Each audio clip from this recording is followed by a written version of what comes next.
Hello everyone, welcome back to my channel Shri Gyan. और आज मैं एक स्टोरी लेकर आया हूँ। ये 5 स्टोरीज का एक सीरीज़ है और अगर इस वीडियो पे 50 लाइक्स आ जाते हैं तो मैं पक्का ये पांचों की पांचों स्टोरीज को अपलोड कर दूंगा। शेक्सपियर एक बहुत ही फेमस राइटर रहे हैं, इसीलिए मैं इनकी स्टोरीज लेकर आया हूँ। मेरे कुछ स्टूडेंट्स को स्टोरी सच में अच्छी भी लगती है, तो इसीलिए मैं लेकर आया हूँ। तो चलिए शुरू करते हैं। The comedy of errors.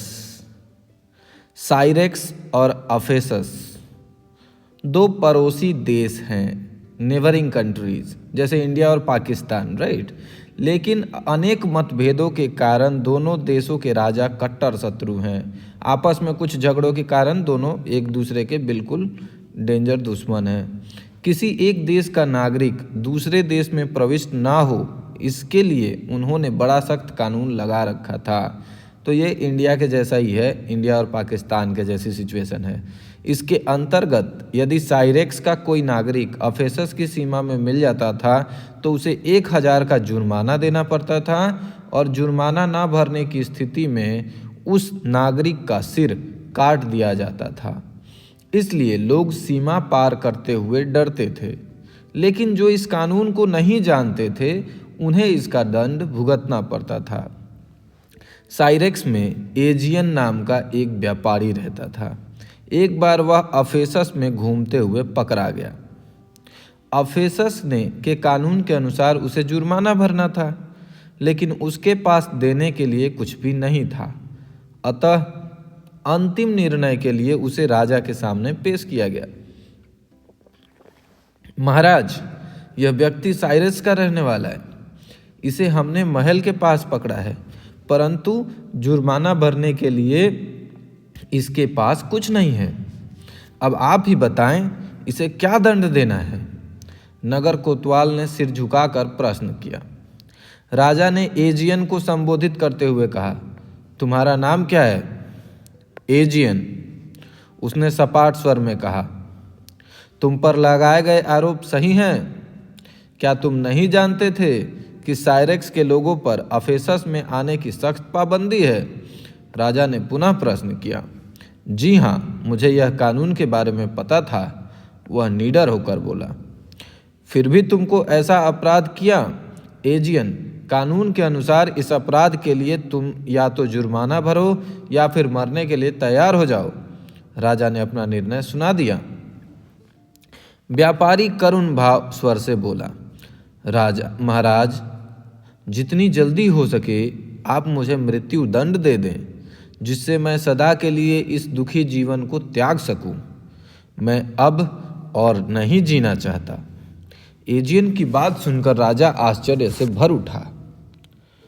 आज तक उसके सामने जितने भी अपराधी आए थे, सभी ने कोई न कोई बहाना बनाकर दंड न देने की प्रार्थना की थी, लेकिन यह पहला व्यक्ति था जो अपने मुंह से दंड देने की बात कर रहा था। उसकी आंखों में दूर दूर तक भय का नामो निशान नहीं था। राजा आश्चर्य प्रकट करते हुए बोला, एजियन, ऐसी कौन सी बात है जिसके कारण तुम मौत को भी स्वीकार करने से पीछे नहीं हट रहे? मुझे बताओ, मैं तुम्हारे बारे में सब कुछ जानना चाहता हूँ। महाराज, आप मेरे बारे में जानकर क्या करेंगे?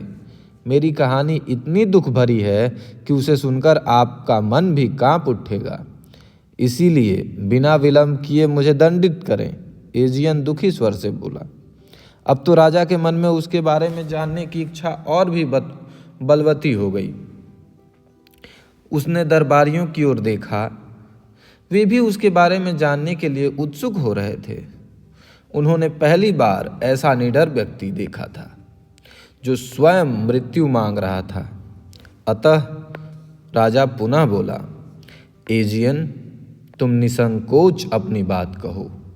तुम्हारी कहानी सुने बिना हम तुम्हें कदापि दंडित नहीं करेंगे। तब एजियन अपनी कहानी सुनाने लगा। एजियन के पिता साइरेक्स के एक धनी व्यापारी थे, मीन्स रिच। उनका व्यापार कई देशों में फैला था। उनकी मृत्यु के बाद एजियन ने उनका सारा व्यापार संभाला। एक बार व्यापार के सिलसिले में उसे विदेश जाने का अवसर प्राप्त हुआ। उसने अपनी पत्नी को साथ लिया और माल से भरे जहाज के साथ अपिडैमनम नामक नगर में पहुंचा। वह नगर उसे खूब रास आया मतलब पसंद आया। कुछ ही दिनों में उसका सारा सामान बिक गया। उसके पास खूब धन जमा हो गया। उसने वापस लौटने का विचार त्याग दिया और पत्नी के साथ वहीं रहने लगा। उसकी पत्नी गर्भवती थी, मीन्स प्रेग्नेंट। कुछ दिनों बाद उसने 2 जुड़वा बेटों को जन्म दिया, ट्विंस। दोनों बच्चे रंग, रूप और आकार में बिल्कुल एक जैसे थे। उनमें अंतर करना एजियन और उसकी पत्नी के लिए भी बहुत कठिन था। उनके पड़ोस में एक गरीब स्त्री रहती थी। जिस दिन एजियन के घर पुत्रों का जन्म हुआ, उसी दिन उसने भी एक साथ 2 पुत्रों का जन्म दिया। उसके पुत्र भी आकार और रंग रूप में एक समान थे। वह इतनी निर्धन थी कि पुत्रों को खिलाने और पालने के लिए उसके पास कुछ नहीं था। उसका स्वयं का गुजारा बहुत मुश्किल से हो रहा था। ऐसे में उसका पालन पोषण उसके लिए असंभव था। इसलिए उसने एजियन से प्रार्थना की वह उसके पुत्रों को गोद ले ले। एजियन की पत्नी का मन पिघल गया। उसके आग्रह पर उसने गरीब स्त्री के पुत्र गोद ले लिए। एजियन ने अपने दोनों बेटों का नाम एक ही रखा, एंटीफोलस। गोद लिए गए पुत्रों का भी उसने एक ही नाम रखा। वह उन्हें ड्रोमियो कहकर बुलाती थी, ड्रोमियो कहकर पुकारते थे। इस प्रकार उसके पास 4 शिशु हो गए। एक बार व्यापार के सिलसिले में एजियन को दूसरे देश जाने का अवसर मिला। वह पत्नी और 4 बच्चों से बहुत प्रेम करता था। लंबे समय उनके बिना रहना उसके लिए असंभव था। इसलिए उसने उन्हें भी साथ ले लिया और जहाज पे सवार होकर दूसरे देश को चल पड़ा। कुछ महीनों की यात्रा के बाद उसे किनारा दिखाई देने लगा। 1-2 दिन के बाद हम किनारे पर होंगे। उसके बाद जहाज का सारा माल बेचकर हम घर लौट जाएंगे। यह सोचकर एजियन मन ही मन प्रसन्न हो रहा था। लेकिन ईश्वर को तो कुछ और ही मंजूर था। उसी रात्र समुद्र में भयंकर तूफान आ गया। ऊंची उठती लहरें जहाज को निगल जाने के लिए बेचैन हो उठी। एक छोटा सा जहाज कब तक उसका सामना कर सकता था। देखते ही देखते उसका एक हिस्सा टूट गया। उसमें तेजी से पानी भरने लगा। यात्री समझ चुके थे कि जहाज कभी भी डूब सकता है, इसलिए जान बचाने के लिए वे छोटी छोटी नावें लेकर पानी में उतर गए। जहाज में सभी अकेले सफर कर रहे थे, इसलिए उन्होंने पीछे मुड़कर देखना जरूरी नहीं समझा। केवल एजियन अपने परिवार के साथ पीछे रह गया। उसने जल्दी से लकड़ी के 2-3 फट्टों को जोड़कर 2 नावें तैयार की। तत्पश्चात उसने एक नाव में अपनी पत्नी, एक एंटीफोलस और एक ड्रोमियो को बिठा दिया। दूसरी नाव में वह शेष दोनों बच्चों को लेकर सवार हो गया। कुछ दूरी तक दोनों नावें साथ साथ तैरती रहीं, परंतु धीरे धीरे जल की तेज धाराओं के कारण वे विपरीत दिशाओं की ओर बहते हुए दूर निकल गई। तभी एजियन को एक नाव दिखाई दी। उसमें सवार मल्लाहों ने उसकी पत्नी और बच्चों को अपनी नाव में चढ़ा लिया। उन्हें सुरक्षित देखकर एजियन के चेहरे पर असीम शांति दिखाई देने लगी। कुछ देर बाद एक दूसरी नाव ने उसे और उसके बच्चों को भी बचा लिया, परंतु उस दिन के बाद वे एक दूसरे से बिछड़ गए। उसने अपनी पत्नी और बच्चों को ढूंढने का बहुत प्रयास किया, लेकिन उसका कुछ पता नहीं चला। थक हार कर एजियन ने उनके मिलने की आस छोड़ दी और अपना सारा ध्यान दोनों बेटों पर केंद्रित किया। अब केवल वे ही उसके परिवारस्थ थे।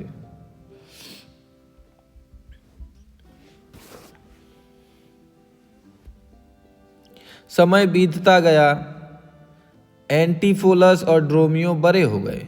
एक बार एंटीफोलस ने पिता से अपने माता के बारे में पूछा। एजियन उन्हें अतीत में घटी घटना की जानकारी नहीं देना चाहता था, लेकिन बार बार पूछे जाने पर अंततः उसे सारी बात बताई। उस दिन से एंटीफोलस ने अपनी माता और भाइयों को ढूंढने का निश्चय कर लिया। वह जोश में भरकर बोला, पिताजी, जब तक मैं अपनी माँ और भाइयों को ढूंढ नहीं लेता मेरे मन को शांति नहीं मिलेगी। वे जहाँ भी होंगे मैं उन्हें ढूंढ कर रहूँगा। आप मुझे आशीर्वाद दें कि मैं इस कार्य में सफल हो सकूं। एजियन अपने पत्नी और 2 बच्चों को पहले ही खो चुका था, इसलिए अब उसमें इतनी हिम्मत नहीं थी कि वह अपने बेटों को भी अपने से दूर कर सके। परंतु एंटीफोलस जिद पे अड़ गया। अंततः विवश होकर एजियन ने अनुमति दे दी, मीन्स परमिशन दे दी। दूसरे ही दिन वह ड्रोमियो को साथ लेकर उन्हें ढूंढने निकल पड़ा। दिन गुजरते रहे। एजियन उनके लौटने का प्रतीक्षा करता रहा, लेकिन अनेक वर्ष बीत जाने के बाद भी वे नहीं लौटे। एजियन का मन किसी अनहोनी की आशंका से कांप उठता था। उससे नहीं रहा गया तो वह भी बेटों को ढूंढने निकल पड़ा। उन्हें खोजते खोजते वह अफेसस नगर में पहुंचा, जहां सिपाहियों ने उसे पकड़कर राजा के समक्ष पहुंचा दिया। एजियन की कहानी सुनकर राजा की आंखों में आंसू छलक गए। दरबार में उपस्थित प्रत्येक व्यक्ति भाव विह्वल होकर उसे ही देख रहा था।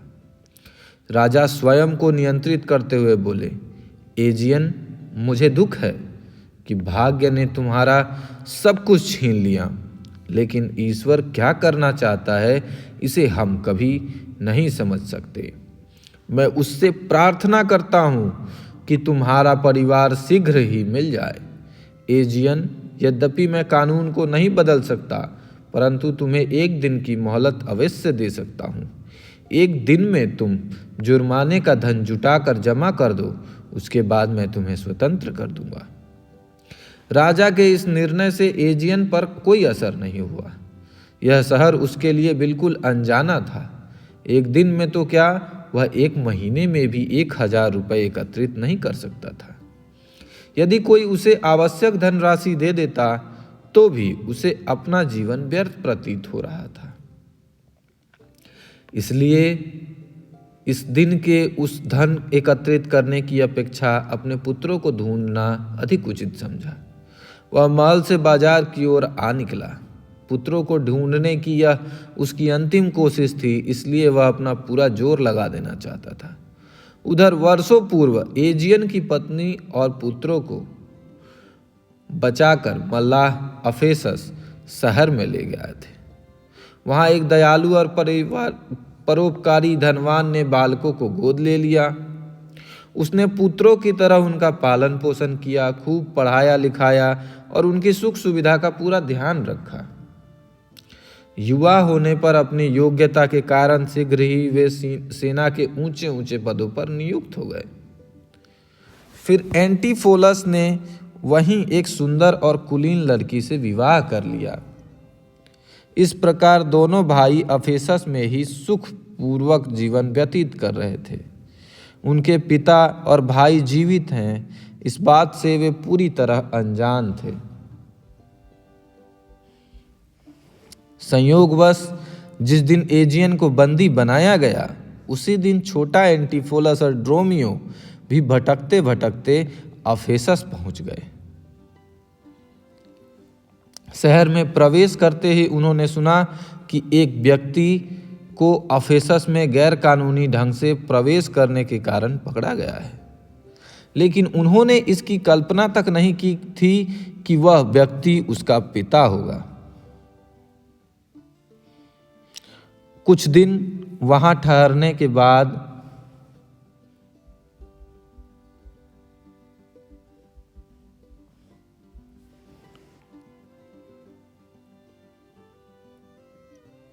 कुछ दिन वहां ठहरने का निश्चय करके वे एक सराय में पहुंचे। सराय के मालिक ने उनका परिचय पूछा तो उन्होंने स्वयं को उसी शहर का नागरिक बताया। उसने रहने के लिए एक कमरा दे दिया। कुछ देर विश्राम करने के बाद एंटीफोलस ने ड्रोमियो को आवश्यक वस्तुएं खरीदने बाजार भेजा।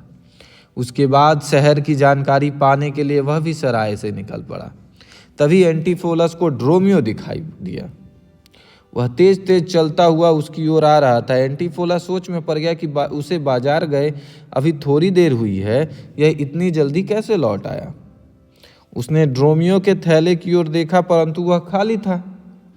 यह देखकर वह क्रुद्ध हो गया, लेकिन इससे पहले कि वह उसे डांटता, ड्रोमियो बड़े कोमल स्वर में बोला, कप्तान साहब, आप यहाँ क्या कर रहे हैं? चलिए घर चलिए, आपकी पत्नी भोजन के लिए आपकी प्रतीक्षा कर रही है।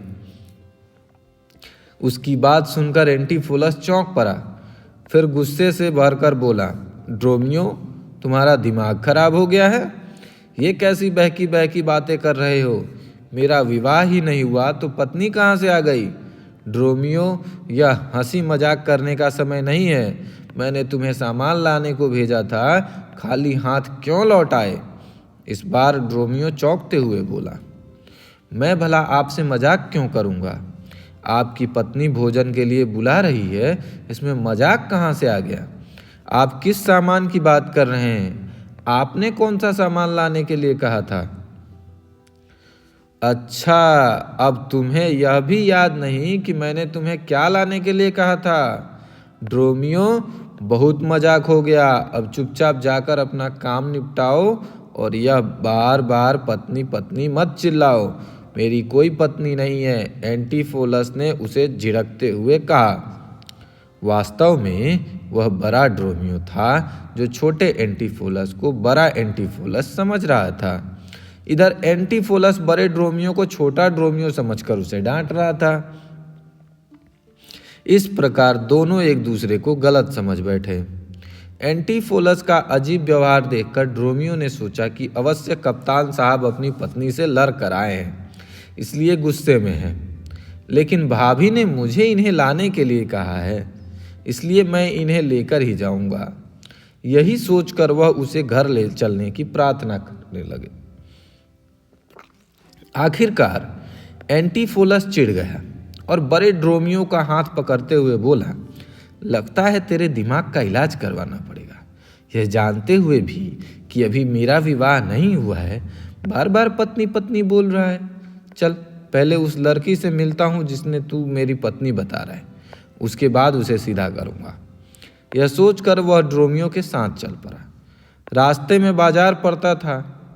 उस समय वहाँ बहुत चहल पहल थी। इस भीड़ में एंटीफोलस और ड्रोमियो अलग अलग हो गए। एंटीफोलस ने इधर उधर देखा, लेकिन ड्रोमियो कहीं दिखाई नहीं दिया।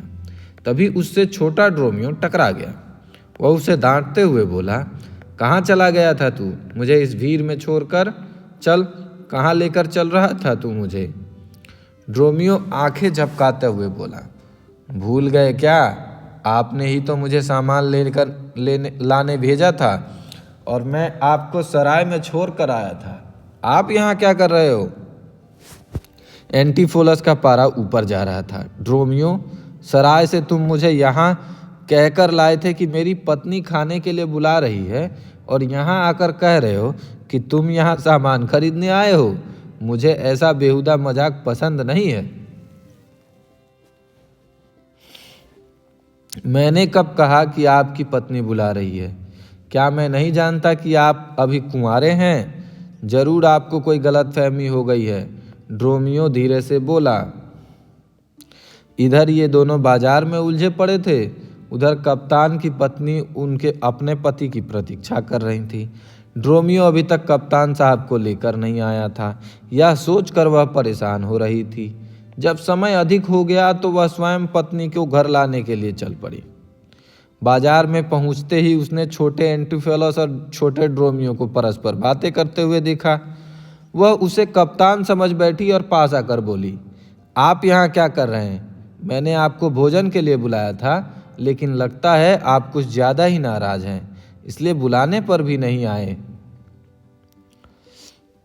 एक युवती के मुख से अपने लिए पति शब्द सुनकर एंटीफोलस चौंक पड़ा। उस समय आसपास खड़े लोग उसी ओर देख रहे थे। एक अनजान युवती उसे पति पुकारे, यह उसके लिए असहनीय था।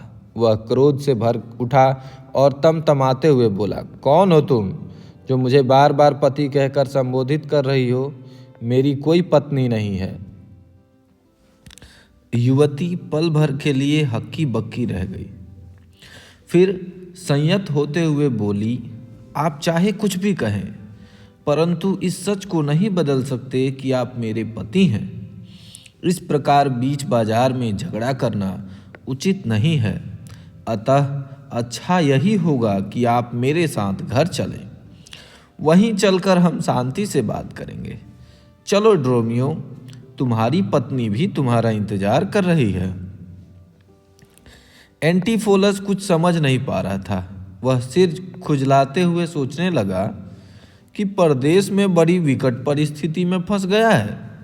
यह युवती स्वयं को उसकी पत्नी बता रही है और ड्रोमियो को भी उसकी पत्नी के पास चलने को कह रही है। मुझे किसी तरह इस स्त्री से स्वयं को बचाना होगा। इससे पहले कि वह कुछ कहे, पास खड़ा एक आदमी बोला, साहब, क्यों घर की बात बाजार में उछाल रहे हैं? अगर आपकी पत्नी से कोई गलती हो गई है तो घर जाकर उसे समझा दें। ऐसे नाराज होकर उसे अपशब्द कहना आप जैसे पढ़े लिखे व्यक्ति को शोभा नहीं देता। कुछ और लोगों ने भी उसकी बात का समर्थन किया। स्थिति और विकट हो गई। अभी तक तो केवल युवती ही पीछे पड़ी थी, किंतु अब राह चलते लोग भी उसकी बात का समर्थन कर रहे थे। एंटीफोलस समझ गया कि यदि वह युवती के साथ नहीं गया तो मामला बिगड़ सकता है। वह भी परदेसी है, कहीं लेने के देने ना पड़ जाए, यह सोचकर युवती के साथ जाने को मन बना लिया। युवती ने उसका हाथ पकड़ा और खींचते हुए घर की ओर चल पड़ी। एंटीफोलस भारी कदमों से उसके पीछे चल पड़ा। ड्रोमियो भी उनके साथ था। घर पहुंचकर युवती ने एंटीफोलस को प्रेम से एक कुर्सी पर बिठाया और ड्रोमियो से बोली, जाओ तुम भी जाकर खाना खा लो। तुम्हारी पत्नी कब से भूखी प्यासी बैठी तुम्हारी प्रतीक्षा कर रही है। यह कहकर वह एंटीफोलस के पास आकर बैठ गई और प्रेम भरी बातें करते हुए अपने हाथों से खाना खिलाने लगी। वह अपने अनमने मन से खाने का कौर गले से नीचे उतारने लगा।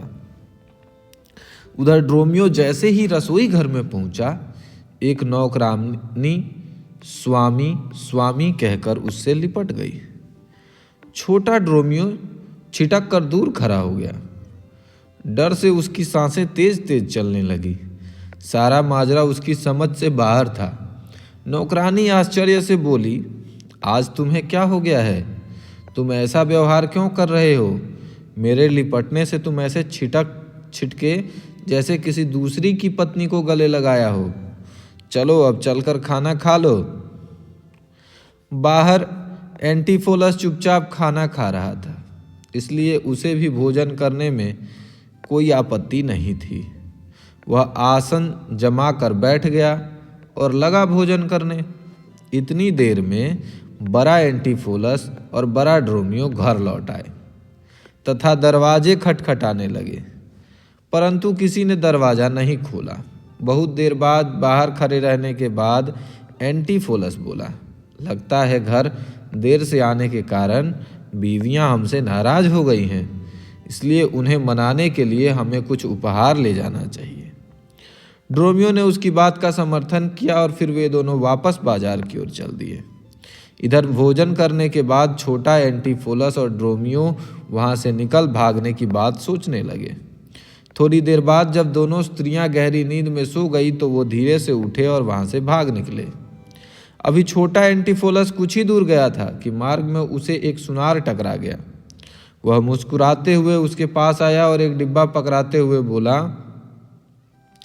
लीजिए कप्तान साहब, अपनी अमानत संभालिए। मैं इसे देने आपके घर जा रहा था। अच्छा हुआ कि आप यहीं मिल गए। यह एक रत्न जड़ित सोने का हार आपको पूरे शहर में कहीं नहीं मिलेगा। आप इस हार की कीमत दुकान पर ही भिजवा देना। यह कहकर वह व्यक्ति चला गया। एंटीफोलस हैरान सा खड़ा हुआ था। बार बार उसके दिमाग में सुबह से घटित होने वाली घटनाएं घूम रही थी। वह इस शहर में पहली बार आया था, लेकिन हर कोई उसके साथ ऐसा व्यवहार कर रहा था मानो उसे वर्षों से जानता हो। सुनार भी बिना किसी जान पहचान के इतना कीमती हार सौंप गया था। तभी वहां से एक बुढ़िया गुजरी। वह छोटे एंटीफोलस को आशीर्वाद देते हुए बोली, बेटा, तुम्हारे ही कारण मेरा बेटा निर्दोष साबित होकर जेल से छूटा है। भगवान तुम्हारी लंबी उम्र दे। बुढ़िया के जाने के बाद वहां एक युवक आया और बड़े प्रेम से उसके साथ मिला। एक युवक भी उसके साथ परिचितों जैसा व्यवहार कर रहा था। तभी एक व्यक्ति ने आकर उसे अपने पुत्र की शादी का निमंत्रण पत्र थमाया और परिवार सहित विवाह में आने के लिए कहा। एक अन्य व्यक्ति उसे मुहरों की थैली पकड़ाते हुए बोला, कप्तान साहब, आपने वक्त पर मेरी सहायता करके मुझे उबार लिया। आज मैं जो कुछ हूँ आपके कारण हूँ।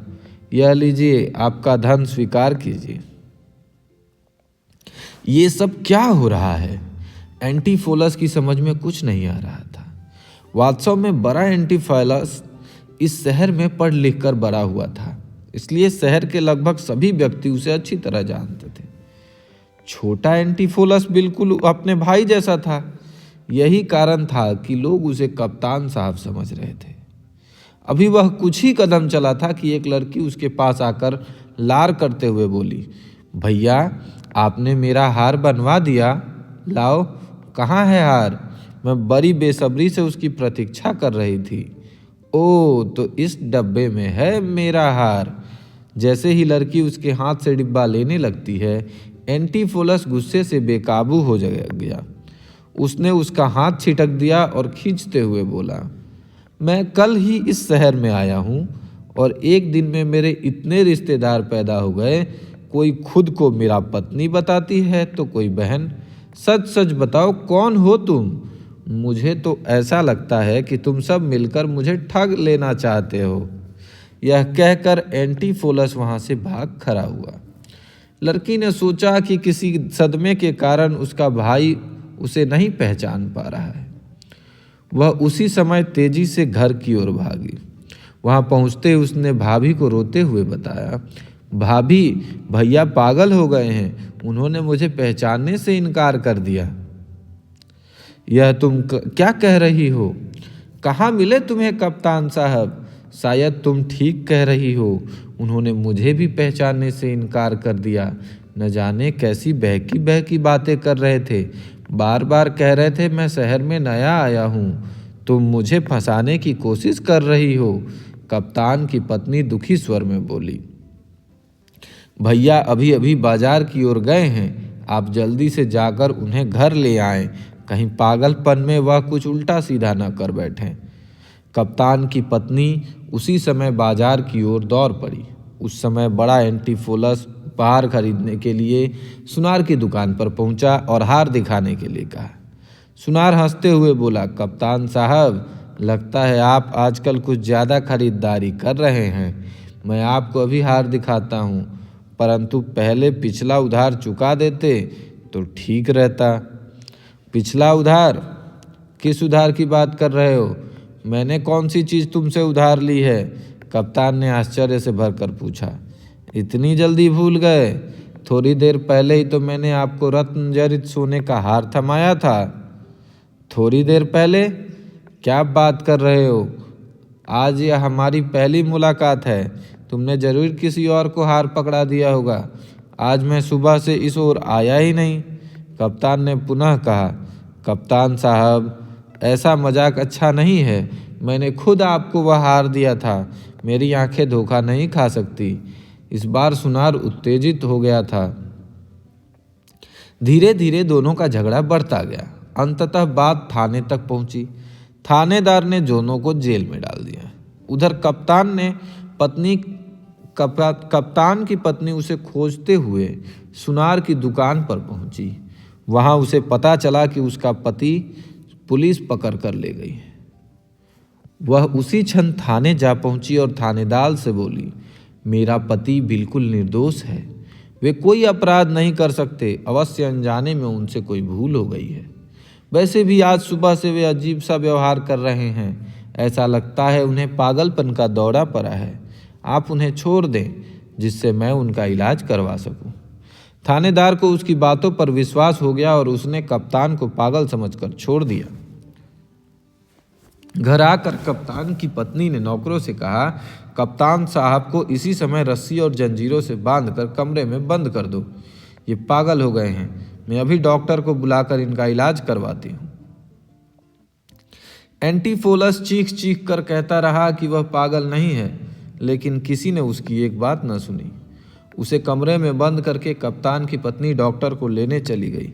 जब वह डॉक्टर को लेकर घर लौट रही थी तो बाजार में उसे छोटा एंटीफोलस दिखा। उसने समझा कि किसी तरह वह खुद को चुराकर घर से भाग गया है। डॉक्टर साहब, वे रहे मेरे पति, वे रहे मेरे पति। फिर वह उसे पुकारते हुए दौड़ पड़ी, कप्तान साहब, कप्तान साहब। एंटीफोलस ने जब आवाज़ की दिशा में देखा तो उसे कप्तान को पत्नी दिखाई दी। उसने अपनी ओर आते हुए देखकर उसके होश उड़ गए। वह समझ गया कि यह स्त्री फिर उसे जबरदस्ती अपने घर ले जाएगी। अतः उसने आव देखा न ताव सिर पर पैर रखकर विपरीत दिशा की ओर भाग लिया।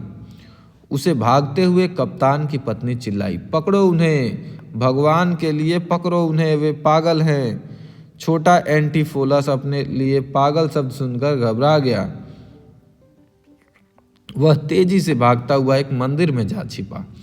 मंदिर में एक पुजारिन रहती थी। एंटीफोलस ने उसे अपनी सारी कहानी संक्षेप में बताकर सहायता करने की प्रार्थना की। उसने यह भी बता दिया कि एक चालाक औरत जबरदस्ती उसे अपना पति बनाकर घर ले जाना चाहती है। वह पुजारिन के पैरों में गिर पड़ा और रोता हुआ बोला, माँ, इस दुष्ट औरत से मेरी रक्षा करो। माँ शब्द सुनते ही पुजारिन के मन में प्रेम और ममता का सागर उमड़ पड़ा।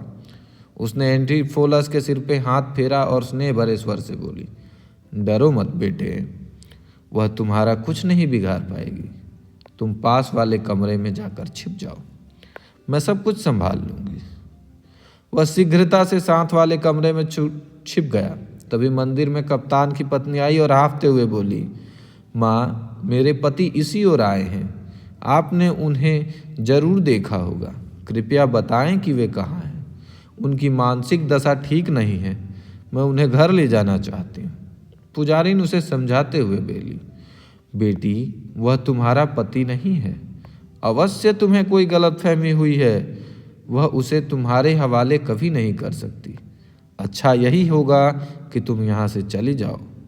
परंतु कप्तान की पत्नी अड़ी रही, बिना पति को लिए वहां से जाने के लिए लौट नहीं सकती थी। उसने जोर जोर से रोना शुरू कर दिया। उसका रोना सुनकर वहां भीड़ लगने लगी। लोग दुबी जुबान में तरह तरह के सवाल करने लगे। इस प्रकार पूरे नगर में हड़कंप मच गया। उधर राजा द्वारा एजियन को दी गई समय सीमा समाप्त हो गई थी। उसने अभी तक जुर्माना नहीं दिया था, अतः राजा ने उसे फांसी पर लटकाने का निश्चय कर लिया। लेकिन वहाँ का नियम था कि राजा फांसी घर जाकर ही फांसी देने की सजा सुनाता था। शहर का एकमात्र फांसी घर उस मंदिर के पास ही बना हुआ था जहाँ पुजारिन और कप्तान की पत्नी के बीच विवाद चल रहा था। जमा लोग इस तमाशे का आनंद ले रहे थे। घर पर बड़ा एंटीफोलस भी नौकरों की आंखों में धूल झोंककर भाग निकला। नौकर उसका पीछा कर रहे थे, अतः वह मंदिर के बाहर खड़ी भीड़ में जा छिपा। तभी कप्तान की पत्नी की नज़र उस पर पड़ी। उसने उसे पकड़ लिया और प्रसन्न होकर बोली, मुझे मेरे पति मिल गए हैं, मुझे मेरे पति मिल गए हैं। एंटीफोलस को बाहर देखकर पुजारिन भी आश्चर्यचकित रह गई। उसने उसे कमरे में छिपाया था और बाहर आने वाला रास्ते पर वह खड़ी थी। फिर वह बाहर कैसे आ गया, यह सोचकर उसका चेहरा पसीने से भर उठा। वह तेजी से अंदर गई और छोटे एंटीफोलस को लेकर बाहर आ गई। उसे देखते ही आसपास के लोग खड़े स्तब्ध रह गए। कप्तान की पत्नी कभी अपने पति को देखती तो कभी पुजारन के साथ खड़े एंटीफोलस को। उसका चेहरा घबराहट और आश्चर्य से भर गया। दोनों अपरिचित व्यक्तियों के चेहरे, रंग, रूप और कदकाठी एक समान कैसे हो सकती है? सभी इस प्रकार रहस्य को जानने को बेचैन हो रहे थे। तभी राजा का काफिला उस ओर से निकला। सभी आगे कैदी की वेशभूषा पहने एजियन चल रहा था। छोटा एंटीफोलस उसे देखते ही पहचान गया और दौड़कर उसको गले लगा लिया। पुत्र को देखकर एजियन की आंखों से भी आंसू बहने लगे। बड़ा एंटीफोलस दूर खड़ा सब देख रहा था। चूंकि बचपन में उसने पिता को नहीं देखा था, इसलिए वह उसे नहीं पहचान सका। पिता पुत्र के इस मिलन को देखकर राजा सारी बात समझ गया। उसने कप्तान एंटीफोलस को बुलाया और उसे एजियन की सारी कहानी सुनाई। अब कप्तान एंटीफोलस भी भावुक हो उठा और आगे बढ़कर पिता से गले लग गया। तभी पास खड़ी वृद्धा पुजारिन रोते हुए बोली, स्वामी, आप कहाँ चले गए थे? आपके जाने के बाद मेरे पुत्र भी मुझसे दूर हो गए। मैं आपकी अभागी पत्नी तभी से आपके वियोग में तरप तरप कर दिन गुजार रही हूँ। इतने वर्षों बाद पत्नी को देखकर एजियन की खुशी का ठिकाना नहीं रहा। तभी दोनों ड्रोमियो भी वहां आ गए। एजियन और उसकी पत्नी ने भी उन्हें प्यार से गले लगा लिया। इस प्रकार एजियन को उसकी पत्नी और चारों पुत्र एक साथ मिल गए। इस बीच कप्तान की पत्नी भी सारी बात समझ चुकी थी। उसने सास ससुर के पैर छूकर आशीर्वाद लिए। उसने जो गलतफहमियां हुई थी वह दूर हो गई। फिर कप्तान एंटीफोलस ने राजा से प्रार्थना की कि वह पूरा जुर्माना भरने को तैयार है, लेकिन उसके पिता को छोड़ दिया जाए। लेकिन राजा ने बिना जुर्माना लिए एजियन को मुक्त कर दिया। इसके बाद वह पूरा परिवार सुखपूर्वक रहने लगा। तो इस तरह स्टोरी की हो गई हैप्पी एंडिंग। आई होप आपको स्टोरी मज़ा आया होगा, एंजॉय किया होगा आपने। मिलते हैं आपसे नेक्स्ट स्टोरी में। तब तक के लिए keep studying, keep growing, have a great day.